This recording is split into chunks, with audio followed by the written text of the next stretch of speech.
Hi, welcome to this episode of The Daily. My name is Brendan Malone. Well, last week I went to see the movie Independence Day Resurgence. Actually, I went to see it twice. I went to see it with a friend of mine, and then later that week, my wife actually wanted to go and see it as well, so I went with her a second time. I actually really enjoyed it even more the second time than what I did the first time. Now, I've seen people really bagging this movie, but I actually went into it not expecting some sort of highbrow, sort of highfalutin franchise world-building experience like we see in a lot of comic book movies now. I also knew it wasn't going to be some sort of dark, gritty, realistic sort of thing. I knew it was just going to be a pretty base, sort of superficial, mindless popcorn film. And I went in with like that, and sure enough, I wasn't disappointed. I actually came out the other side of it, and I had fun. It's an enjoyable movie. If you're going in looking for some serious indie take on sci-fi, you're not going to get that.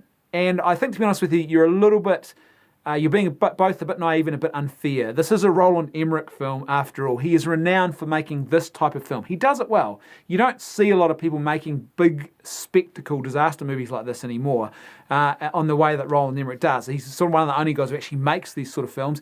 And he has a particular style that keeps coming to the fore. Interestingly enough, in this film, Independence Day Resurgence, a lot of some of the usual traits that he has in his films are actually toned down quite a bit. I read an interview with him years ago. He talks a lot about fathers and sons and that relationship. And if you go back and watch his films, that father-son dynamic is very present in most of his movies. It's a very big thing for him. It's quite cathartic and trying to find redemption. And you either got good fathers and bad fathers, and fathers who are struggling to redeem themselves and do right by their sons. And so it's very much part of what he does normally. This film, that sort of stuff is quite toned down. It's better than the first one. The pacing's a lot better than the first one. The effects and stuff obviously have all advanced. It's not without its problems though. Typical of Roland Emmerich style, there is some forced sentimentality and these emotional moments which actually aren't earned, they aren't very real, and they aren't very compelling as a result. I'm thinking here of one particular character death that happens, and supposedly there's this deep and intimate relationship between these two characters. I won't spoil it for you. But in actual fact, it's not earned at all. There's really no relationship build up to this moment, and then all of a sudden we're expected to go, oh, this is so sad and terrible, but it's not earned at all. And that's sort of typical at times of Roland Emmerich films. There are also moments where characters should be doing certain things. One particular scene, once again, I won't spoil it, where they're flying around in a spaceship and they're in their own individual ships and they have to use walkie-talkies to communicate with each other. But you realise when you get to the end of the scene, they haven't actually been pressing the talk buttons on their walkie-talkies. It certainly doesn't look that way, and yet they've still been communicating with each other. One thing that was really glaring, well, two things that were really glaring to me. One, first of all, the film starts with this, we're told that basically that there hasn't been any war on Earth since the alien invasion of the 90s, that we won and defeated the aliens. It's brought humanity together and we've been living in peace. Well, first of all, that's kind of optimistically naive. Once again, that's one of the traits of Roland Emmerich films. However, it's also kind of contradicted when a couple of minutes later, Jeff Goldblum is traveling in this convoy of UN or US vehicles who are traveling towards this territory that's held by an African warlord. And one of the things they say over the radio is we need to slow down. Don't rush in there 100 miles an hour, this big convoy of vehicles, otherwise they'll think that we've come to attack them.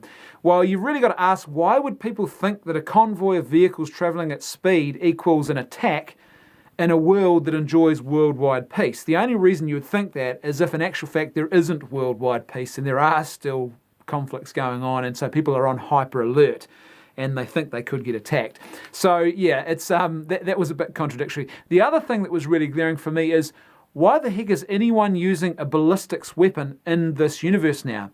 Because they have all this alien technology after the first invasion, and they have, including alien weaponry. It's there, it's used wholesale in big chunks of this film. And yet they have people, particularly people, for example, who are guarding the president, like the Secret Service, they are still using the old ballistics pistols. And it was really glaring to me. I looked and think, why is anybody using a ballistics pistol in this universe when they have all this new technology, and we've already been shown the fact that people are using this alien laser weaponry? It props up all over the place. So why would people, particularly people in the Secret Service, not be using that sort of weaponry as well? Now, the only reason they've done this, I think, is because they needed to justify a couple of death scenes that take place in the movie. And if people were using laser weaponry, perhaps there's a good chance that the death scenes wouldn't have been as realistic, or they wouldn't have made as much sense. So if we give them older weapons which aren't as effective against the aliens, that sort of solves that problem. But it was kind of glaring. The one thing I think really worked well in this movie was Jeff Goldblum. He, for some reason, he sort of holds this movie together.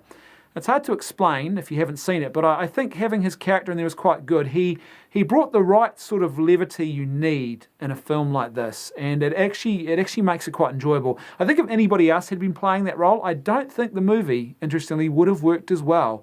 I just don't think it would have worked as well with someone else in that role. You needed what Jeff Goldblum, the character traits and the sort of tropes that he brings to his roles. You really needed that in this film, and it's executed quite well. His father was a completely redundant, that whole plot line involving his father is completely redundant, it's completely unnecessary. You just didn't need his father at all in this film, and when you look at it, you realise you could take that entire subplot involving his father out of the film, and nothing would be taken away. You wouldn't need to rewrite the plot at all. There's really nothing that would be lost, which is a good sign that it was actually a bit redundant and unnecessary. I suspect that aspect of the script, because other script writers were involved in this, I suspect that aspect of the script was probably something that Roland Emmerich fought for, because it's that, once again, that father-son dynamic, which is sort of not really noticeable in a lot else of the film. All in all, though, it's a great piece of popcorn entertainment. Don't go into it expecting a highbrow indie experience or some sort of really well-constructed world-building exercise.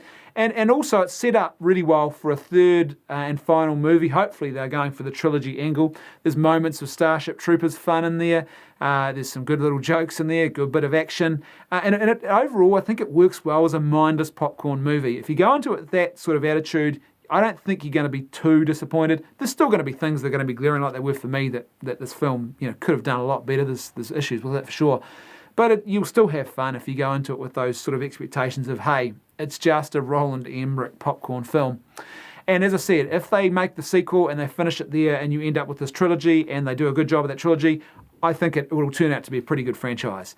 If they keep trying to make movies and keep trying to milk this cow, I think they're going to run into real problems. And if they don't deliver a good trilogy film, a final film to sort of end this and bookend this trilogy, then I think that will ruin and lower expectations quite considerably as well. Thanks for watching. I'll see you tomorrow on The Daily.